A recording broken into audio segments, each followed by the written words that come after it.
All right, this module is about finding the deal. We're going to walk you through where the deals come from, how to locate the deals, and as we're going through this module, it's a short module. We don't overcomplicate it, because one thing that Sagar and I have realized when we started this company is there's one place that provides ready, willing, and able sellers that you know are ready to sell today. Don't recreate the wheel, and we'll show you how to do that. All right, we're going to talk about on-market deals, not off-market deals, but I'm going to mention off-market deals. Why is off-market deals attractive? Because you can make a greater spread. Flat out, you can. What's required to get off-market deals? Well, you can leverage other people, or you'll see these training modules on wholesaling and not requiring money out of pocket, which is a little bit misleading, because wholesaling requires marketing, it requires time, it requires a lot of discipline, significant amount of effort, and it's tough to have these informed, educated conversations with sellers who are in distressed circumstances that don't want to talk to you. In fact, they don't want to talk to anybody, because who would if you're in pre-foreclosure, or if you lost your parent and the property's going to probate? It's a very difficult conversation to have. We stick with what we know, and that's on market. And why do we like on market? These people, these sellers, have signed an exclusive right to sell listing agreement with a real estate agent, indicating that they are ready and willing to sell today, right? These are leads that we know they're ready to sell. They just need a buyer. We might not be the right buyer for some of them, but for others, for 30 in the past 12 months, we were the right buyers, and you can be too, okay? Couple things to point out. When you're on the MLS, so the MLS is a multiple listing service platform. Real estate agents have access to it. You need to pay for this platform. If you're not a licensed real estate agent, you don't have access to this platform.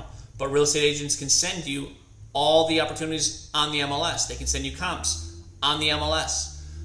This is a really good resource. It's where all of the on-market opportunities come from.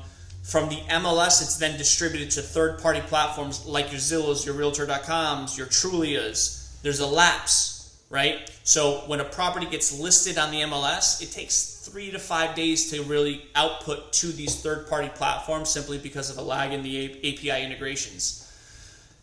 MLS is your best friend.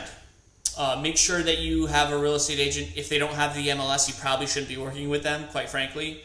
But make sure that you have a real estate agent that's competent with utilizing the MLS, because there's certain features that the MLS offers that can provide you a increased likelihood to attract somebody that wants your cash offer and that wants a fast close, right? And the way that you do that is from a keyword search. So within the MLS, you can put keywords that's in the listing service agreement, or in the listing notes.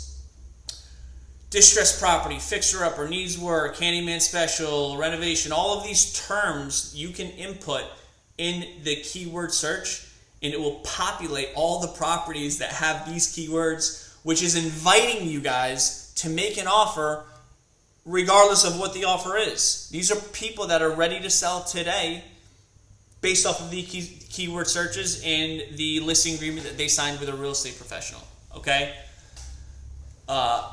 We have an automatic filter set up for this within the entire state of Connecticut. So every time that a property lists with keywords such as the in this slide, we get notified. We underwrite the property. Our team underwrites the property. We submit an offer. We don't miss it. We try to be the first ones to the punch, because speed can kill deals. The faster you are at closing, the faster you are at submitting an offer, the more likelihood you are to win. So keep that in mind.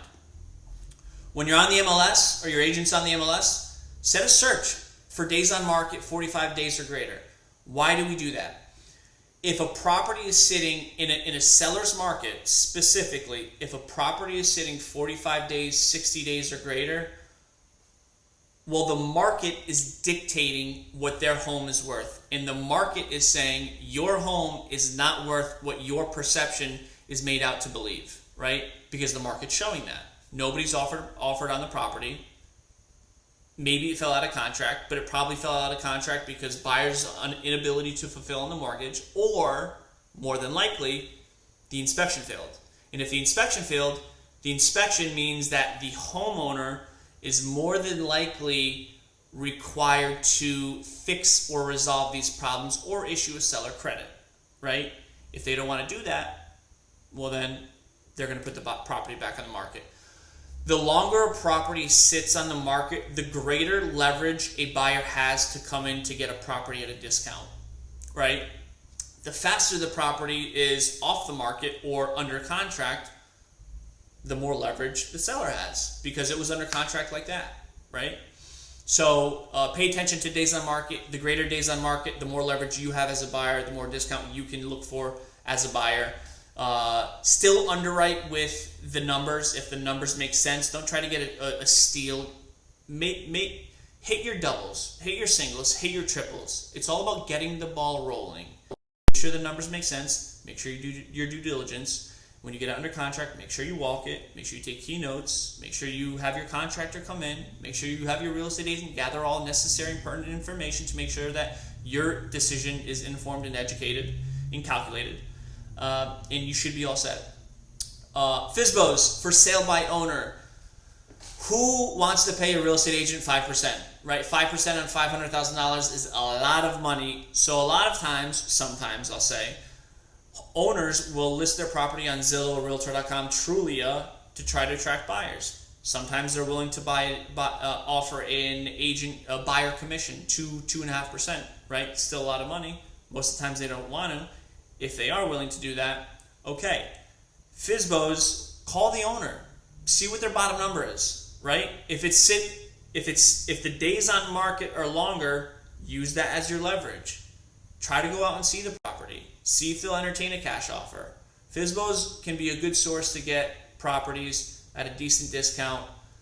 All depends on the motivations from the seller. So ensure that you gather that information, know what their pain points are, and try to provide a solution to those pain points, right? It could be that they're looking to relocate. It could be that they got a divorce. It could be that things are falling apart in the property. Whatever it is, identify the pain points and then try to provide a solution for those pain points. Off-market deal flow. So the easiest way to do this is to leverage other people. Delegate and elevate, right? To find off-market deals, wholesalers, real estate attorneys, real estate agents, inspectors, driving for dollars, they're all good ways to find off-market deals while not spending too much time on finding off-market deals. Wholesalers, for example, tons of training programs out there.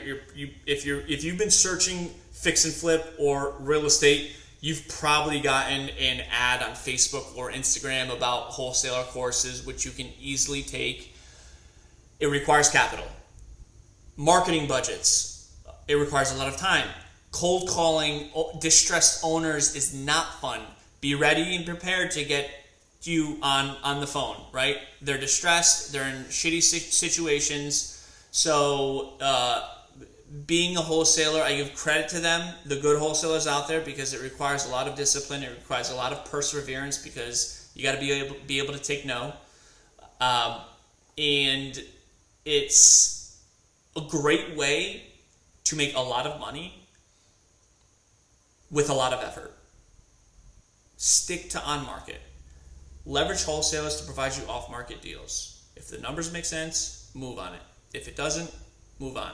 Real estate attorneys. Why are real estate attorneys great at providing off-market deals? We've closed a couple properties with our real estate attorneys. One was probate, and here's a perfect example.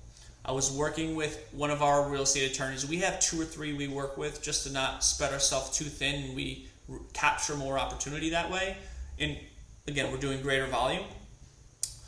I bought a property in Milford, and my real estate attorney hit me up and said, hey, I got this probate lead. The property's beat up. They want to sell it fast. They don't want to deal with it. The siblings are fighting. They just want to get rid of it for the right price, obviously. Can you meet me out at the property? No problem. Went to the property, walked through it. True story, kid you not. The walls were yellow everywhere, right? Because the person smoked cigarettes. It was a 1,300 square foot ranch right on the water. I mean, it was a beautiful property, right? I approached the back room. I opened the door, and there was this sweet, like rotted sensation that overwhelmed me. Like got into my eyes. The smell was it was not a pleasant smell. The person's body was decomposing in that room, which caused that smell. Still bought it.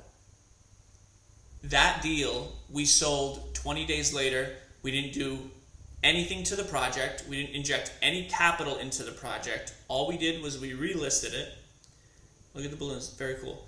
And we made a $70,000 profit in 20 days by an off-market deal. So real estate attorneys do provide value. Leverage them. Ask them about probate. Ask them about pre-foreclosure. Ask them about tax lien. Ask them about distressed sellers. Let them know what you do. Make sure you re-emphasize what you do. If you don't ask, you won't receive. Have the conversations with them. Make sure they're aware that you're in the market to buy properties, and these are the avatars that you look for. Real estate agents will cold call and dial for dollars. They similar to wholesalers, except they're dialing to list it on the market. If they come across a distressed homeowner and the homeowner's looking for a fast sell, they're in a rough situation, they want to move fast, there's a lot of repairs that are needed within the property, this can be a great opportunity for you. Pay the real estate agent a finder's fee, give them the listing, do what's right. They're more inclined to give you more business in the long run if you do that. The analogy I use is when you're teaching a dog to give paw, you give it a treat. If you keep giving the dog the treat, they'll continue to give paw, right? Pay the real estate agent, make sure you give them the back end listing when they do present an offer or an opportunity. Property inspectors, they walk distressed assets. They talk to homeowners because the homeowners are the ones that are paying them.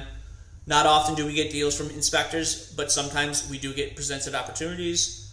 Build a relationship, let them know what you do, ask them for any opportunities, be in front of their face, and keep providing value to them. Give them referrals, right? It's important that you continuously provide value throughout these relationships. Driving for dollars is a really good approach. When you buy a property, or you're driving to the grocery store, or you are going to a family party and you pass a property that has overgrown grass and the outside looks don't be afraid to door knock. Knock on the door. Say, hey, I'm in the area. I'm stopping by my mother's house. She's having a family party. I noticed you had some grass overgrown. Is everything okay? I'm in the area. I'm in the community, so I figured I'd just stop by and let them tell their story. Look, I'm sorry that you're in that circumstance. What I do for people like this is I provide a fast and easy exit. Put money in your pocket. I'm flexible with the timeline that which you can move, because I know you have emotional ties to this property. You'd be very surprised to having an empathetic conversation what it can do for you. Okay, so driving for dollars is a good approach. Just be on the lookout for it, right? Everywhere you go.